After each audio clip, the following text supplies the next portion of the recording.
টানা 4 বলে 4 ছক্কা, 1 ওভারে 28 রান। প্রথম বাংলাদেশি ক্রিকেটার হিসেবে এমন সব কীর্তির মালিক হলেন মোহাম্মদ সাইফুদ্দিন।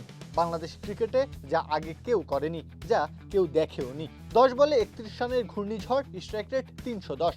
এক লহমায় যেন জিম্বাবুয়ের বোলারদের দুঃস্বপ্নে পরিণত হলেন তিনি। সাইফুদ্দিনের ক্ষমতা আছে, ব্যাট হাতে শেষ দিকে ঝড় তুলবেন এই বিশ্বাসও তার উপর রাখা হয়, যদিও সেটার প্রতিদান খুব কমই দিয়েছেন তিনি। তবে জিম্বাবুয়ের বিপক্ষে যেটা করলেন সেটা কেউ কল্পনাতেও বোধহয় আনেনি।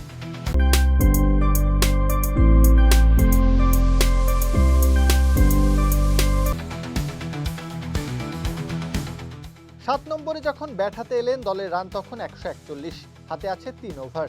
শেষ ওভারের আগে 4 বল খেলে তার সংগ্রহ ছিল মাত্র 3 রান। জিম্বাবুয়ে তখন স্বস্তিতে ইনিংস শেষ করার অপেক্ষায়। তবে এরপরই শুরু হলো সাইফুদ্দিনের তাণ্ডব। টানা 4 বলে 4 ছক্কা হাঁকিয়ে বদলে দিলেন সব হিসাব।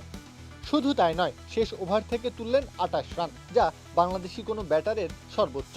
বাংলাদেশের স্কোরবোর্ডে রান গিয়ে ঠেকল 186। এমন ফিনিশিং নকের স্বাদ বাংলাদেশ বহুদিন পায়নি। অবশেষে সাইফুদ্দিন সেই তৃষ্ণা মিটিয়ে দিলেন। প্রত্যহ কাব্য, খেলা 71।